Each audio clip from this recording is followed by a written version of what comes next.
한국직업방송 투데이 잡스 3.0 구독과 좋아요 부탁드립니다. 네, 오고 가는 수다 속에 피어나는 인사이트 뉴스는 네모다. 뉴스는 법이다로 함께하겠습니다. 장천 변호사님 나와 계십니다. 어서 오십시오. 네, 안녕하세요. 네, 지난주에 좀 지났습니다만 한번 짚어봐야 될 것 같은데 네. 굉장히 의미 있는 판결이 나왔어요. 형제복지원 사건입니다. 겉으로는 이제 올림픽이나 이런 것들 때문인 것 같아요. 사회를 선도한다라고 하는 미명하에 강제 노동, 폭행, 성범죄도 엄청나게 있었던 것 같더라고요. 36년이 지나서야 국가의 잘못을 인정하는 판결이 나왔는데 형제복지원 사건 이야기를 좀 해보도록 하겠습니다. 네. 예. 이 형제복지원 한국판 아우슈비츠라고 볼 수도 있을 것 같은데요. 네. 일단 1975년 당시에 박정희 정부가 이 대대적인 불황화 단속을 시작을 했어요. 그래서 내무부 훈령을 만들어서 이런 여러 가지 이제 시설들을 만들었는데 네. 그 중에 하나가 부산에 있었던 형제복지원입니다. 그럼 다른 시설도 있긴 있었나 그랬을 보네요. 것 같아요. 예. 네, 형제복지원이 있었는데 전국 최대 규모였다고 해요. 불황의 네. 수용 시설 중에. 거기에 이제 1975년부터 사건이 밝혀진 1987년까지 이제 그 형제복지원에서 일반인이죠. 불황인이라고 하지만 일반인들을 이제 납치를 해서 불법 감금을 하고 노역을 시키고 심지어 이제 성폭행까지 하고 안배장까지 하는 이런. 네. 그럼 사망한 사람도 굉장히 그렇죠. 많았나 봐요. 사망한 사람들이 이제 많았을 테니까 네. 거기서 이제 바로 처치를 하는 게 아니라 그냥 안매장을 하는 그런 반인륜적인 범죄들이 이제 계속해서 발생을 했는데 네. 계속 철저히 은폐가 됐던 것 같아요. 87년까지는 전혀 밝혀지지 않았으니까. 그러다가 이제 1987년 3월경에 직원 한 명이 이제 좀 심하게 구타를 하면서 이 원생 중에 한 명이 사망을 하고 35명이 이제 단체로 탈출을 하는 사건이 도망을 간 거네요. 네, 발생을 하면서 이 형제복지원의 이 전말이 사건이 이 사회에 이제 밝혀졌습니다. 그 충격적인 거는 이 사건이 밝혀지기 전까지는 이제 이 원장이 있을 거 아니에요. 네. 박 씨라는 원장이 있었는데 이분이 되게 훌륭한 자선 사업가로 알려져 있었대요. 대통령 표창까지 받은 적이 있을 정도로 되게 훌륭한 자선 사업가로 알려져 있었고, 또 부산 시민들은 그 거리에 그냥 있었던 불황민들을 그냥 무료로 시설에 옮기고 이제 먹이고. 숙식을 제공하고 네. 하니까 상당히 좋은 일 아니냐, 형제복지원 이 사업이. 이렇게 생각을 하고 계셨다고 해요. 예. 그랬는데 이제 1987년에 이렇게 실체가 드러나게 된 거고요. 그 원장이었던 이 박 씨가 이제 기소가 됐을 거 아니에요. 그렇죠. 형사적으로 특수감금죄하고 업무상 횡령죄로 이제 기소가 됐나 봐요. 특수감금이라고 하면은 불법으로 근거 없이 이제 사람을 감금을 해서 노역을 시키면 성립되는 범죄거든요. 그러면 이제 겉으로 봤을 때는 특수감금죄가 유죄가 나와야겠죠. 네. 근데 무죄가 나왔어요. 왜요? 왜 그러냐면 이게 내무부 훈령이 있었다. 그러니까 나는 정부에서 시킨 걸 그냥 한 거다. 이렇게 해서 형법상의 이제 정당행위라고 하거든요. 예. 이게 불법이 아니고 시켜서 한 거란 어떤 법에 따라야 한다는. 그래서 이제 특수감금이라는 죄를 무죄로 받고 단지 업무상 횡령만 유죄로 인정이 됐던 그런 사건이었습니다.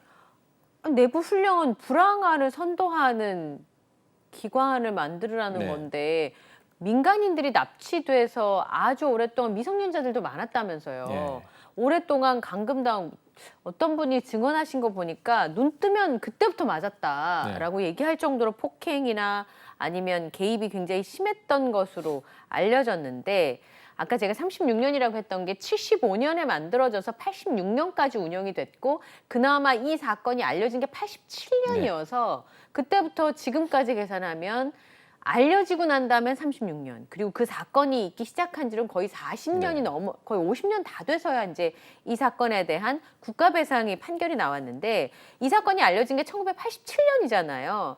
근데 말씀하신 것처럼 국가배상 판결이 왜 올해서야 결론이 난 겁니까? 그게 이제 과거사정리위원회에서 네. 결정이 나온 게 지난해였던 것 같아요. 예, 그래서 이제 이 형제복지원 사건에 대해서 과거사정리위원회가 이제 결정을 내린 게, 이 형제복지원 사건은 국가에 의한 총체적인 인권 침해다. 이런 결정을 딱 내리고 나니까 이 피해자들이 손해배상을 청구를 해야겠다. 그렇겠네요. 이렇게 되었고, 예. 그래서 지난해 8월에 이 피해자들 26분이 이제 손해배상 청구를 하게 된 거죠. 예. 그리고 나서 지난 21일에 첫 판결이 나온 거예요. 이 판결에서도 국가가 배상해야 한다라는 판결이 나왔고, 한 사람당 적게는 8천만 원, 많게는 11억 2천만 원까지 위자료가 인정이 됐는데 이제 법원은 이 공권력이 적극적으로 개입을 하거나 적어도 묵인하에 네. 이런 인권 침해 이런 사실들이 있었다라는 것을 인정한 그런 판결이었습니다. 그러니까 개인의 못된 짓이 아니라 국가가 최소한 묵인은 했기 때문에 이게 그렇죠. 가능했다라고 법원에서도 판단을 한 건데 지금 말씀대로라면 우선 국가에서 배상했다는 게 의미가 있는 것 같아요. 네. 나라에서 잘못을 인정했다는 거잖아요. 그리고 두 번째는 위자료가요. 어떤 사람은 8천만 원이고 어떤 사람은 11억 원이고 차이가 좀 큰 것 네네. 같아요. 네. 일단 그 사건 당시하고 현재 경제 그 상황이 좀 많이 화폐 가치 이런 게 달라졌잖아요. 네. 그래서 이제 1년당 그 위자료를 8천만 원으로 결정을 한 것 같고 이게 사람마다 다른 이유는 형제복지원에 있었던 수용 기간 때문입니다. 1년당 8천만 원이니까 예. 어떤 분은 1년 정도 있었으면 8천만 원, 11억 2천만 원이 최대였거든요. 그 정도의 기간. 이렇게 해서 기간 때문에 액수의 차이가 나는 거고 재판부는 이날 이제 그 손해배상 청구 판결 선고에 앞서서 이 재판부로서 조금 국가를 대신해서 강제 수용되었던 이런 피해자분들에게 위로의 말씀을 드린다 이런 말씀으로 시작을 했고 이어서 이 국가가 피고인 불황인 단속이나 또는 뭐 강제 수용 등 실시를 통해서 조금 내무부 훈령 때문에 그랬다 이렇게 지금 계속 주장을 하고 있잖아요. 이 내무부 훈령 자체가 위헌이었다. 네. 그렇기 때문에 불법에 기한 이런 손해를 끼쳤다고 해서 이 손해배상 청구를 인용을 한 그런 사건입니다. 예. 이렇게 피해를 입으신 분들이 현장에서 고맙습니다 그러셨다고 하더라고요. 저는 그게 너무 눈물 나는 거예요, 세상에. 지금 정상적으로 가정을 꾸리고 살고 계신 분이 많지 않다 그러더라고요. 여기를 거쳐가신 분이 3만 명이 거의 4만 명이 육박하고 실제로 여기서 사망한 사람만 거의 650명이 넘던데 그러면 그 사람들의 삶이 다 부셔졌을 거잖아요. 근데 지금 뭐 10억여 원이 적은 돈은 아닙니다만 국가에서 그래도 그나마 이 배상이라도 할 수 있으면 다행인데 근데 피해자분들 그런 얘기하는데 국가에서 항소를 안 해줬으면 좋겠다. 작년에서야 국가가 잘못했다는 게 결론이 났고 그래서 오늘 손해배상 청구를 했는데 1심이 나온 거잖아요. 그러면 여기서 국가가 항소를 하면 더 길어질 수도 네, 맞습니다. 항소를 하게 된다면 이제 항소심이 또 잡히게 될 거고 항소심 그 심리 자체만 또 시간이 수개월 걸릴 테니까 시간이 좀 더 걸리게 될 거고 네. 여기에 정부가 조금 안타까운 게 그 아예 손해배상 책임을 인정하지 않기 위해서 그 소멸시효가 지났다. 소멸시효가 있어요, 이런 게? 불법 행위에 대해서는 원래 손해배상 책임에 그 소멸시효가 있습니다. 네. 뭐 그 불법 행위를 안 날로부터는 3년 그리고 안 날로부터 3년. 사건이 있었던 날로부터 10년 이렇게 장기적으로 10년까지의 소멸시효가 있는데 이 사건에서 이제 국가가 35년이나 지났으니까 10년의 소멸시효가 다 완성이 됐고 국가는 이제 책임이 없다 이런 주장을 펼쳤다고 해요. 무시라. 그렇기 때문에 항소의 가능성도 없지는 않을 것 같습니다. 근데 그렇게 치면 과거에 30년, 40년 전에 국가가 권위주의 정부 시절에 했던 많은 잘못들은 배상받을 길이 없는 거잖아요. 그렇게 소멸시효를 인정해버리면. 그래서 재판부가 다행히 이 소멸시효 주장에 대해서 중대한 인권 침해 사건에는 소멸시효를 적용하지 않겠다라는 법리를 펼쳐서 이 주장을 완전히 기각을 했죠. 그래서 위자료가 다 인정이 된 거고요. 그러면 2심, 3심을 갈 수도 있겠네요. 국가가 항소를 해서. 갈 수도 있기는 할 것 같습니다. 그런데 이제 법무부가 어떤 판단을 할 것이냐, 문제가 남아 있는 것 같은데 그러면 이 소송의 가장 큰 의미는 국가가 자행한 혹은 국가가 묵인한 폭력으로 인한 국가 배상을 인정했다라고 하는 점인데요. 다른 인권유린 사건들도 과거 권위주의 정부 시절에 굉장히 많았잖아요. 그렇죠. 그러면 그런 사건들이 국가적인 차원이나 법리적으로 불법임이 인정이 되면 이것처럼 배상을 받을 수 있는 길들도 좀 열리는 걸까요? 네, 그렇게 보고 있고요. 또 그 큰 이유가 이번 판결 이후에서처럼 소멸시효 주장을 배척을 했잖아요. 사실 이 손해배상 청구를 하기 전에 뭐 변호사분들을 만났을 거 아니에요. 그럴 때 이제 소멸시효에 대한 이유들을 많이 들었을 거예요. 시간이 너무 많이 지나서 이거는 인용되지 않을 가능성이 많다. 오히려 소송 비용만 쓰고 결국에는 손해배상 책임을 청구를 받지 못할 그 가능성도 있다. 소멸시효 때문에 이런 말씀들을 듣고 포기하셨던 분들도 있을 거예요. 그럴 것 같네요. 그랬는데 이번 판결을 통해서 손해배상은 중대한 인권 침해에는 적용되지 않는다라는 법리가 나왔으니까 거기에 대해서 이제 그동안 포기하셨던 분들이 다 같이 다시 한번 청구를 해볼 수 있는 그런 기회도 생겼을 테니까 네. 계속해서 이런 보상이 이어지지 않을까 생각이 됩니다. 그러네요. 그래서 그러셨구나. 피해자 중에 한 분이 그러시더라고요. 변호사님 성함을 대면서 그 무료로 그렇게 도와주신 변호사님 고맙다고 인터뷰를 하셨더라고요. 그래서 그냥 그렇게만 생각했는데 지금 장천 변호사님 말씀하는 거 들어보니까 계속 거절당하거나 이게 이제 같이 할 수 없다는 얘기를 수없이 들으셨을 텐데 끝까지 같이 해준 분들이 얼마나 고마웠을까. 그렇죠. 그런 생각이 드네요. 예. 어쨌든 형제복지원 사건은 국가가 법원에서 한 판단을 행정부가 좀 받아들였으면 좋겠다는 개인적인 생각이 있습니다. 자, 두 번째 이야기는 오늘 뉴스는 법이다. 본격적인 키워드는 이게 아니고요. 가수 지드래곤은 마약 투약 의혹이 아니고 마약 투약 의혹으로 수사를 받았습니다만 아예 재판도 안 가고 혐의 없음을 결론 났잖아요. 계속 음성 나왔으니까. 네. 그래서 지드래곤이 마약 퇴치 등을 위한 재단을 설립하겠다 그러면서 3억 원을 기부한 것으로 제가 알고 있는데 그러면 지드래곤은 마약 퇴치에 관련돼서 기부를 할 게 아니라 무고방지 재단을 설립해야 되는 거 아니냐 이런 누리꾼들의 일부 의견이 있다고 합니다. 그래서 오늘 변호사님과 무고 그다음에 무죄 추정의 원칙이 기본인데 이야기를 나눠보겠습니다. 무고죄는 죄가 없는데 뒤집어 씌운 거예요. 네.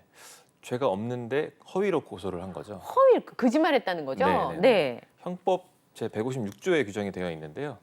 타인으로 하여금 이제 형사 처벌을 받게 하기 위해서 거짓말로 고소를 하는 그런 상황을 이제 신고한 자는 10년 이하의 징역 또는 1,500만 원 이하의 벌금에 처한다. 이렇게 형법에 규정이 되어 있고요. 특정범죄 가중처벌 등에 관한 법률에 이제 조금 중대한 범죄들이 여러 가지 있잖아요. 뭐 도주치상이나 뺑소니 같은 또는 뭐 위험운전죄 그런 죄들에 대해서 그런 죄에 대한 무고를 한 자는 오히려 더 가중해서 처벌을 하는 3년 이상의 유기징역에 처한다 이렇게 규정이 되어 있고 국가보안법에도 관련 규정이 있기는 합니다. 아 그렇군요. 비교적 좀 형이 좀 센 것 같아요. 네. 허위로 거짓말로 상대방을 괴롭히려고 이제 고소를 그렇죠. 하는 사건인데 3년 이하 이상의 유기징역 또는 허위사실 신고로 10년 이하의 징역인데 무고죄를 이렇게 엄하게 다스리는 이유가 있을까요, 법에서? 무고죄 입법 취지 보면 알 수 있을 것 같아요. 일단 무고를 당한 피해자 입장에서 보면은 허위 신고를 당해서 억울한 처벌을 받을 가능성이 꽤 있잖아요. 그렇죠. 사실상 자기가 이제 무죄 주장을 끝까지 한다 하더라도 억울하게 처벌받을 수 있는 가능성이 있고 그리고 일단 신고를 받고 수사를 받는 것 자체만으로 사회적인 낙인이 찍힐 수 있단 말이죠. 그렇죠. 그렇기 때문에 이런 피해자들의 입장에서 좀 강하게 처벌을 해야 한다. 이런 취지가 있을 수 있고 또 하나는 우리나라 수사력이 이제 한정되어 있을 거란 말이죠. 수사력이나 또는 뭐 재판부 입장에서도 그렇죠. 그렇기 때문에 이런 국가 수사기관이나 국가기관에 대한 어떤 한정된 어떤 그런 인력을 이런 무고에 의해서 헛된 것에 낭비하게 만드는 그런 어떤 죄에 대해서 죄질을 나쁘게 본 거죠. 그렇게 해서 처벌을 조금 강하게 한다. 이렇게 취지가 되어 있는데 원래는 무고죄 처벌이 좀 약했어요. 약했어요. 예, 기소유예가 나오거나 또는 뭐 기소가 되더라도 벌금이나 아니면 뭐 집행유예 이렇게 되었었는데 점점 이 추세가 무고죄 처벌이 굉장히 강해지고 있습니다. 이걸로 이제 실형 가시는 분도 꽤 많이 봤고요. 예, 그렇게 해서 이제 무고죄 처벌이 계속해서 이 처벌의 형량이 올라가고 있다. 예, 그런 추세로 보고 있습니다. 저는 사실 경찰서 뭐 이런데 이런 일을 가본 적이 없어서 근데 경찰관 분들이 조목조목 물어볼 거 아니에요? 그러면 거짓말로 신고를 하고 고소를 하려면 이게 모든 걸 짜가지고 설명을 해야 되는데 그러기가 되게 어렵잖아요. 그러니까 수사 받을 때 언제 어디서부터 시작해서 꼬치꼬치 캐물으실 텐데 그럼 그 단계부터 거짓말을 만들어서 간다는 건지 그리고 멀쩡한 사람을 왜 그렇게 해서 괴롭게 해야 되는 건지 왜 그러는지 이해가 안 되는데 무고를 저지른 사람들은 왜 그런 짓을 하는 걸까요? 아무래도 일단 무고죄 먼저 성립 요건 좀 먼저 말씀을 드리면은 일단 그 고소 사실 자체가 허위여야 돼요. 예를 들어서 뭐 정황에 대해서 또는 뭐 약간의 부분적인 거짓이 있거나 오늘 전체적으로 좀 과장을 하거나 이런 부분에 대해서는 무고죄가 성립되지 않는다라는 게 우리나라 판례 입장이고요. 기억이 조금 왜곡돼 있을 수 있잖아요, 사람마다. 네, 그렇기 때문에 무고죄 자체가 성립이 되려면 애초에 고소 사실 자체가 허위. 예를 들어서 성범죄가 있었다고 고소를 했는데 그 자체가 없었다거나 합의화에 의한 성관계였다거나 뭐 이런 거겠죠. 그랬을 때만 이제 무고가 이제 성립이 되는데 이 무고를 하시는 분들의 이런 목적 중에 가장 많은 것은 아무래도 금전적인 거겠죠. 고소를 해놓고 금전을 한다든가 뭐 이런 것들이 가장 많은 어떤 동기가 되지 않을까 그렇게 생각됩니다. 근데 실제로 무고한 경우에도 밝히기가 어려운 경우가 있다고 합니다. 다 그런 건 아닌데 일본 영화 중에서 성범죄로 무고하게 고소를 당한 남자가 삶이 어떻게 파괴되어 가는가를 그린 영화도 있다 그래요. 그러니까 그게 둘만에 있었던 일이니까 성범죄를 확증받는 것도 어렵지만 반대로 무고를 밝히는 것도 굉장히 어려운 거죠. 증거를 제시하기가 어려우니까. 그럼 수사기관에서 이 무고로 고소를 하잖아요. 네. 그럼 이걸 밝혀주려고 적극적으로 많이 이렇게 도와주나요?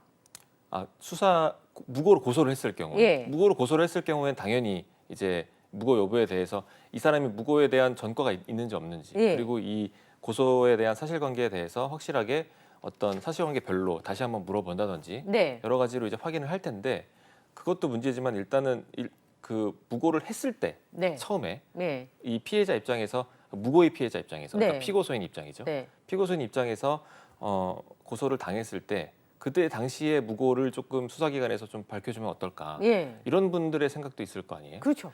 그런데 그런 경우는 거의 없다고 보시면 됩니다. 수사기관은 고소를 딱 받으면 이게 무고가 아닐까에 대해서 고민을 하시는 수사관님들은 뭐 거의 없어요. 그냥 일단 고소를 받았으니 네. 고소인 조사는 그냥 거의 형식적으로 하시고 당연히 하는 거고. 고소장에 있는 대로 이제 보시고 난 다음에 피고소인에 대한 이제 추궁을 시작하시지 보통 이 그러니까 수사의 절차가 있고 이제 재판 절차가 있을 거 아니에요. 네. 수사 절차에서는 보통 무고에 대한 그러니까 무죄 여부에 대한 것에 대해서는 조금 좀 낮게 보시고 있다 이렇게 판단이 되고 이제 변호인들이 볼 수 있는 이 수사 기록을 볼 수 있는 게 재판 절차부터거든요. 네. 재판 절차가 들어가고 나서부터 기록을 복사를 해서 어떻게 수사를 했고 어떤 증거를 제출을 했는지를 볼 수가 있게 되고 그때부터 우리가 무죄를 주장할 수 있고 이게 고소인의 이런 부분이 무고다 이렇게 주장할 수 있는 그런 이제 가능성이 열리는 그런 시기가 되고요. 이런 것 때문에 사실 좀 많이 억울하신 분들이 많이 있는데 특히 성범죄에서 비슷한 사건이 있었는데요. 좀 사례를 설명해드리면 완전히 어떤 여자분이 성관계가 있었는데 이게 합의하에 있었나 봐요. 여기서 바로 고소를 했는데 이 앞뒤 상황을 별로 보지 않았어요. 심지어 이 여자분이 금전을 요구했음에도 불구하고 그런 문자까지 있음에도 불구하고 그런 거에 대해서 확인을 안 하고 바로 다 체포를 해버린 거예요. 그래서 구치소에 갔더니 막 펑펑 우시는 거예요. 너무 억울해서. 남자분이? 네, 그런 사건도 있었고. 그래서 무고라는 것이 이게 어떤 분들은 무고해도 그렇게 처벌을 뭐 세지도 않고 일단 골탕 먹여보자. 아니면 협박의 어떤 수단으로 삼아보자.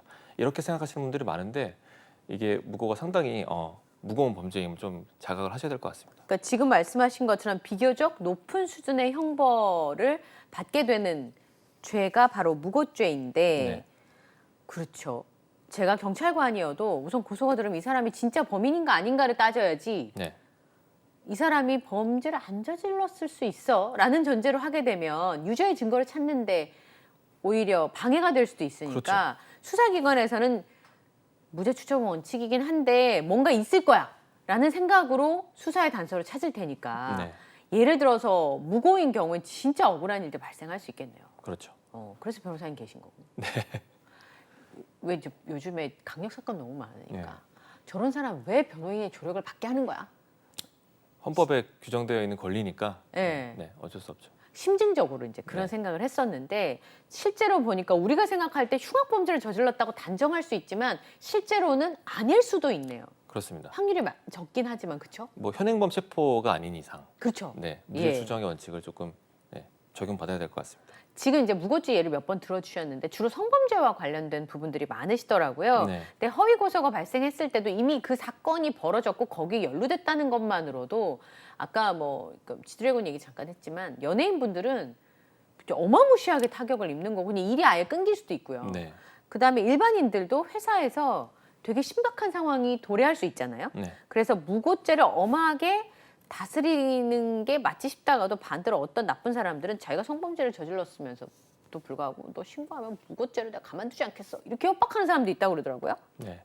무고가 아닌데 무고로 판단되는 사례도 있고 억울한 그러니까 피고손 입장에서 네. 억울한 상황도 있을 수 있고 여러 가지 상황들이 있겠지만 사례로 조금 말씀을 드리면 어떤 분이 이제 성범죄 피해를 당했다고 고소장을 제출을 했대요. 네. 근데 사건 당일에 이 피고소인하고 그러니까 그분 입장에선 가해자죠. 네. 가해자하고 뭐 식사도 하고 우호적인 대화를 좀 했던 그런 정황들이 남아 있었나 봐요. 네.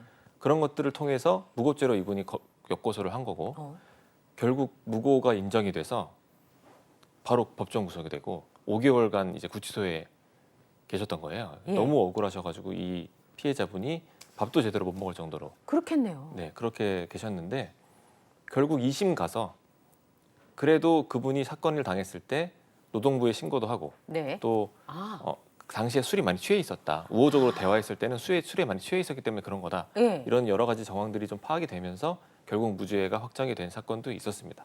근데 반대로 또 피고소인이 상당히 억울한 부분도 많아요. 예를 들면 불륜 관계였는데 예. 불륜 사실을 들키니까 예.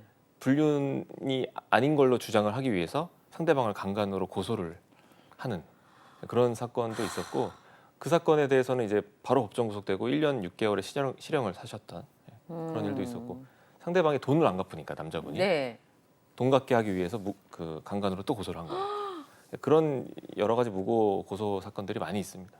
근데 이게 무고가 조금 헷갈리는 게 예를 들어 가해자가 무죄 판결을 받았다. 근데 네. 무죄 판결 중에는 증거가 불충분하여 무죄가 나는 경우도 있잖아요. 네. 그럼 무죄 판결을 받으면 무조건 무고죄로 이렇게 할 수 있는 거예요? 많은 이제 의뢰인분들이 처음 오셔가지고 고소하고자 하시는 분들이 오셔가지고 물어보시는 게 만약에 이거 고소했다가 무죄 받으면 예. 저 무고죄예요? 이렇게 예. 물어보시는 분들이 많아요. 그니까요. 절대 아닙니다. 아닙니까? 아까도 말씀드렸다시피 예. 무고죄가 성립되려면 고소 사실 자체, 사실관계 자체에 허위가 있어야 돼요. 아, 성범죄가 있었다고 했는데 없어야 되는군요. 아예. 네, 없었거나 아니면 뭐 합의하에 있던 성관계였는데 이것을 강제로 당한 성관계다. 이런 네. 식으로 기초적인 전제 사실부터 허위여야만 무고죄가 성립이 되는데 일반적으로 피해 사실이 있고 그런 상황에서는 이제 무죄 판결을 받았다고 해서 바로 무고죄로 이어지지는 않습니다. 지드래곤 얘기를 다시 해볼게요. 사회에서 이제 마약 복용 혐의가 언론에 알려지면서 지드래곤이 이전에도 비슷한 일이 있었기 때문에 많은 분들이 저질렀다고 심증적으로 판단이 이미 끝난 상황이었던 분들이 많았습니다. 그런데 결과적으로 보니까 다 음성이었어요. 본인은 굉장히 억울했을 것이고 그 다음에 유명한 연예인이기 때문에 내년에 활동을 제대로 할 수 있을까 싶거든요. 그러면 변호사님 보시기에 뭐 심증적인 판단들을 포함하여 무죄 추정의 원칙이 지켜졌나? 어떻게 보세요? 일단 헌법상의 이 유죄 판결 전까지 네. 무죄로 추정한다라는 무죄 추정 원칙이 있잖아요. 네. 근데 이제 우리 사회에서는 사실 이 누군가의 수사선상에 올랐다고 하면은 여론부터가 이게 괜히 수사선상에 올랐겠어? 라는 아니 생각을 땡굴뚝에 연기 나겠어? 당연히 그런 생각들을 하게 될 것이고 그러면은 수사기관이든 여론이든 조금 어떤 수사선상에 올랐고 어떤 제보가 있었다라고 하니까 바로 이 사람을 유죄로 보는 그렇죠. 무죄 추정이 아니라 오히려 저는 유죄 추정을 하고 보는 것 같아요. 예, 그렇게 지금 이번 지드래곤 사건도 사실상 지드래곤이 노출이 됐을 때 네. 카메라에 노출이 됐을 때 이상 행동을 하거나 하는 네. 부분도 있었잖아요. 네. 그리고 뭐 온몸에 제모를 했다든지 이런 네. 이상한 그런 제보들도 있었고 그런 여론들에 대한 몰이 그리고 그 어떤 정말로 이 유죄 추정을 하는 마약을 했을 것이라는 그냥 어떤 네, 단정적인. 낙인을 찍어버리잖아요. 그런 것들이 좀 안타까운 그런 현실입니다. 예. 근데 수사를 할 때 유죄를 기반으로 하지 않겠습니까? 어떤 증거가 있을 거라고 생각하고 이제 추정을 해야 되니까 그래야지만 수사가 신속하게 될 것 같은 측면도 있고 또 한편으로는 그래도 지드래곤은 돈도 좀 있고 사회적인 그런 것도 있으니까 유명한 변호사 선임이라도 할 수 있잖아요. 근데 보통 사람의 경우는 저렇게 한번 나가고 나면 그냥 끝인 것 같은데요, 제가 봤을 때. 그래서 정말 이 무죄 추정 원칙이 잘 지켜져야 된다고 생각을 하는 거고 이 예. 피의 사실 공표라는 것도 조금 예. 그게 사실 형법에도 규정이 되어 있잖아요. 네.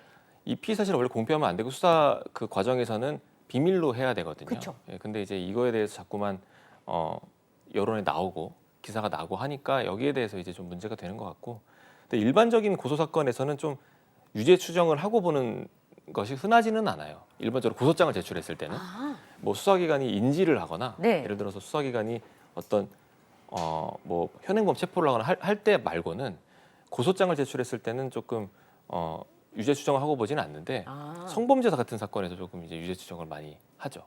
그래서 뭐 이 아무래도 내밀한 관계에 있고 그렇죠. 성범죄 피해자가 조금 약자로 보니까 네. 이 피고소인을 조금 더 강하게 추궁하는 경우들이 많이 있습니다. 그래서 아까 예를 드셨을 때 성범죄가 많았던 이유가 네. 이제 그런 게 아닌가 싶은데 이번에 지드래곤 수사는 좀 희한해요. 어떤 유흥업소의 실장이라고 하는 사람 입에서 지드래곤의 이름이 나왔다는 거잖아요. 네. 그러니까 경찰은 해명을 하기를 뭐라고 그랬냐면 아니 그러면 제보가 있는데 수사를 안 해요? 이제 이런 거잖아요. 근데 그렇죠. 제보가 있으면 수사를 해야죠. 그죠? 그러니까 안 하면 봐주기가 되는 거잖아요. 그런데 그게 언론에 알려진 게 문제가 되는데 원래 이런 경우는 무슨 혐의가 딱 나온 것도 아닌데 언론에 알려지면 안 되는데 어떻게 알려줬을까요? 방금도 말씀드렸다시피 피의사실 공표라는 게 있잖아요. 네. 사실상 이게 그 피의사실 공표에 해당하는 사례들이 굉장히 많아요. 뭐 정치인이나 연예인들 같은 수사 선상에 올랐던 공인이란 네, 이름으로. 무조건 기사에 나잖아요. 네. 그렇게 되면 그 피의사실 공표죄로 처벌받으시는 경찰이나 검사가 있어야 되는데 네. 전혀 보셨나요 그런 사례? 못 봤는데. 전혀 처벌받지 않습니다. 네. 그래서 뭐 다 기자분들하고 연결이 되어 있기도 하고 그래서 이제 기사들이 나는데 이런 것들에 대해서 상당히 그 엄중히 봐야 되는 게 수사에 착수했다는 것 자체만으로 일단 말씀하셨다시피 아니때물떡이 연기 날까 이런 생각들을 여론은 하신단 말이죠. 하죠, 일반적으로. 우리는 좀. 당연히 그렇게 할 네. 수밖에 없기 때문에 바로 이게 그냥 기정사실처럼 돼요. 이 기사가 나는 것 자체만으로. 그러니까 사실은 유죄라면 재판부에서 유죄 판단이 나야 그렇죠. 그래야 유죄라고 얘기를 할 수 있는데 아직 검찰 재판 넘어가지도 않았고 수사만 받는다고 할 때 그냥 얼마를 받았겠거니 얼마를 잘못했겠거니 생각하는 거죠. 그렇죠. 그렇게 생각할 수밖에 없는데 그렇기 때문에 이번 그 사건이 조금 이례적이긴 합니다. 보통 기사를 내고 거의 기소로 이어져요. 네. 그렇기 때문에 이번에 현위 없음 처분이 불기소가 나왔잖아요. 네. 그러니까 얼마나 경찰에서는 이번 수사 자체가 뭐 참사라고도 말할 정도로 말이 안 되는 거잖아요. 그렇죠. 구체적인 제보가 있었다고 하는데 사실 구체적인 제보도 예. 사실 그 뭐 유흥업 접객원의 어떤 뭐 상당히 좀 두루뭉술한 진술 하나였거든요. 처음에 나온 진술도 그렇죠. 예. 뒤에서는 그 진술을 번복한 거잖아요. 그 사람도. 네네네. 그런 두루뭉술한 제보 하나 가지고 사실 지드래곤이라는 어떤 너무나 유명했던 사람이니까 여기에 대해서 또 이상 행동도 많이 하고 예. 그러니까 경찰에서는 이상하게 보고 있는 와중에 이런 제보가 있으니까 바로 수사를 시작했던 게 아닌가. 그게 좀 착오 아니었을까 생각됩니다. 누가 말을 했을까? 전 그게 제일 궁금한데. 네. 근데 일반적으로 이제 그 검찰이나 경찰에서 그런 수사하고 있어라고 외치지는 않아요. 근데 약간 이제 그 기자분들이 짐작을 할 수 있는 뉘앙스로 얘기를 하는데 딱 저렇다고 말을 하지 않기 때문에 피의사실 공표로 딱 걸리지는 않을 거예요. 그렇죠. 그런데 결과적으로는 피의사실이 공표가 돼서 지드래곤은 마약을 한 사람이 됐다가 무혐의 처분이 나면서 그리고 본인이 되게 적극적으로 해명을 했으니까 여기까지 온 네. 것 같아요. 맞습니다. 예, 뭐 자진 출석해서 검사 받고 네. 언론 인터뷰도 하고 하면서 어쨌든 자기를 보호하려는 노력을 했기 때문인데 보통의 일반인들은 그럴 수 있냐라는 생각이 드는 거고요. 그다음에 중대산업재해가 발생한 사건에서 이건 좀 시각이 다른 것 같아요. 시민단체에서는 유죄 확정 전이라도 기업 명단을 공개해야 된다. 이렇게 겁을 안 먹으면 조심을 안 하니까 라고 하는 의견이 있는 반면에 반대로 무죄 추정의 원칙도 기업은 예외가 돼서는 안 된다. 이런 두 가지 의견이 존재하는데 변호사님 견해는 어떠세요? 제 견해는 기업도 네. 무죄추정 원칙을 적용받아야 된다라는 입장입니다. 왜냐하면 기업이라고 해서 수사 과정에서부터 수사를 받고 있다 이런 내용이거나 아니면 뭐 죄명이나 기업명들이 조금 국민의 알 권리라는 명분을 통해서 뭐 알려지게 된다면 사실 뭐 그 죄를 저지른 기업 입장에서는 뭐 당연한 거죠. 하지만 그런 일을 하지 않았던 억울한 기업이 분명히 있을 거란 말이에요. 있을 수 있죠. 수사 선상에 올랐다는 것 자체만으로 이 알려지게 되면 그 알려진 그 시기부터 바로 주가나 매출액에 바로 영향이 있단 말이에요. 그렇죠. 그래서 이 기업에는 나중에는 결국 결과가 이 뭐 무죄다 이렇게 나오더라도 사실상 이 수사 결과에는 또 관심을 두지 않는 것들이 또 인상적이에요. 그리고 이란 이제 말이죠. 그 유죄가 아니고 무죄가 나왔어도 네. 아휴, 뭐 있었겠지. 있었겠지. 예. 뭐 다른 변호사를 잘 썼겠지. 그치. 또는 뭐 맞아요. 이런 생각들을 하시잖아요. 네. 그러니까 이제 이 기업에 대한 어떤 크나큰 이미지에 대한 타격 이건 회복이 불가능하죠. 그렇기 때문에 저는 이제 무죄 추정 원칙을 적용을 해야 한다고 생각하고 있습니다. 그때 그 변호사님들이 등장한 드라마 보니까 그렇더라고요. 단 한 사람이라도 억울한 사람이 생기지 않도록 해야 된다. 근데 네. 우리는 단 한 명의 번임이라도 놓치면 안 된다는 시각으로 형사 재판을 보면 뭐야 조금이라도 그랬으면 찾아야지 라는 시각일지 아니면 혹시 만약에 내가 안 저질렀는데 그랬다고 오해를 받고 있다고 생각해 볼까요? 그러면 억울하지 않겠어요? 라는 시각으로 볼지 네. 그건 결정을 하셔야 되는데 현재 대한민국의 법은 단 한 사람이라도 억울한 사람이 생기지 않더라도 혹시 낭비가 있거나 혹시 시간이 지체되더라도 피해자가 생기지 않는 범위 내에서 재판이든 형사 수사든 진행해야 된다라는 원칙인 것 같아요. 네. 근데 형사 재판 하다 보면 판사님이 그냥 아예 그냥 유죄로 심정을 굳히고 재판하는 것 같다 이런 생각이 들 때도 있는데 애초 수사 과정에서 무죄 추정의 원칙이 희미해졌다고 해야 되나?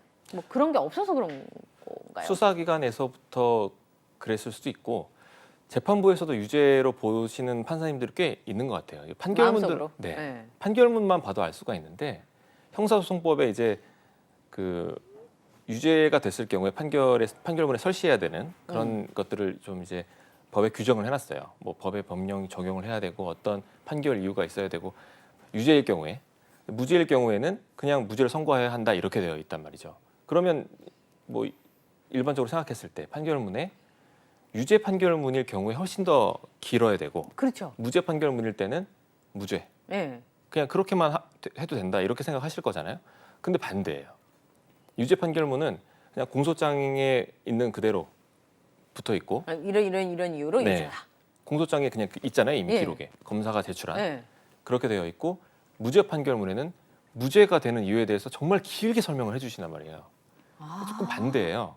그러네요. 네, 그래서 일단은 그런 면도 있고 그리고 이제 형사 사건에서는 간혹 이제 국민 참여 재판도 하신단 말이에요. 네. 피고인 입장에서 그럴 경우에 그 배심원들이 무죄의 입장으로 이렇게 의견이 모이는 경우가 있어요. 네. 그런 경우에 이제 재판장이 살짝 와서 이런 부분을 보셨을 때 유죄로 조금 보셔야 된다. 이런 말씀을 하시는 분도 계시고. 오. 어차피 우리나라는 국민참여재판에서 배심원의 의견이 구속력이 있지 않아요. 그렇죠. 그냥 그래서 의견 사실은- 표명인 거죠. 그렇죠. 그래서 상관은 없는데 그렇게 하셔도 그래도 배심원 제도가 인용이 되고 있다고 하면 네. 배심원의 의견을 어느 정도는 들어야 되는데 그렇죠. 오셔가지고 의견을 제시하시는 판사님도 계시고 또는 피고인이 그 유죄의 증거가 그렇게 많지 않은데도 억울하다 계속 말씀을 하시는데도 법정에서 아닐 것 같은데 이렇게 말씀하신 판사님도 제가 법정에서 본 적이 있어요. 어머 세상에. 그러니까 사실 판사님들 중에도 무죄를 추정하고 재판을 하셔야 되는데 유죄로 보고 어느 정도 재판하시는 분들이 없지는 않다. 예. 현장의 목소리. 근데 공직의 경우에는 무죄 추정의 원칙이 법으로 보장돼 있잖아요. 네. 그러니까 예를 들어 재판에 연루됐다고 해서 내 직이 날아가거나 그건 안 되는 거죠 원래는. 네, 말씀하신 것처럼 무죄 추정 원칙이 법적인 근거로서 마련되어 있는 것이 공직입니다. 그래서 구속이 되거나 네. 뭐 바로 뭐 직위해지되지 않는 한 그러니까 유죄 판결이 나기 전까지는 계속 유지할 수 있어요. 자기 직무를 할 수 있고 그리고 유죄 판결이 났다고 해도 어느 정도 형량이 이상이어야 됩니다. 벌금 100만 원 이상 뭐 이렇게 그렇게 이상의 선고가 되지 않는 이상 뭐 계속 직을 유지할 수가 있는 거죠. 그러니까 어떻게 보면 공무원보다도 연예인이나 이런 분들이 더 엄격한 잣대를 받고 계신 것 같아요. 억울할 것 같아요. 예. 예. 얘기 나눌수록 사실 만약에 제가 그 피의자나 피고인인데 굉장히 억울한 상황이다. 그러면 진짜 속 답답해서 이거 어떻게 견디나 싶거든요. 네. 근데 무죄 추정의 원칙은 잘 지켜줘야 된다는 원칙에는 동감을 하는데 현장에서도 벌어진 일은 그 아닌 경우도 있으니까 어떻게 하면 이거를 좀 잘 지킬 수 있을까요? 실무상으로 무죄 추정을 딱 지키기가 좀 어려울 것 같긴 해요. 왜냐하면 수사력도 한정적이고 네. 판사나 검사 수도 너무나 적고 우리나라는. 네. 그래서 수사기관의 업무 효율성을 늘릴 수 있는 방안을 좀 마련을 한다던가 아, 정말 판사나 검사 수를 뭐 대폭 늘린다던가 네. 그렇게 하는 방안들을 조금 생각을 해봐야 될 것 같습니다. 그러니까 이게 시간, 저 일할 때도 그렇거든요. 시간이 너무 쫓기면 네. 세밀하게 들여다볼 수가 없어요. 네. 그러니까 여러 가지 가능성을 좀 그 생각하고 상정하고 수사나 재판을 진행하려면 인력 보강이 충분히 돼야 된다. 예, 일리가 있는 말씀이네요. 네, 오늘 뉴스는 법이다. 장천 변호사님과 함께했습니다. 고맙습니다. 감사합니다.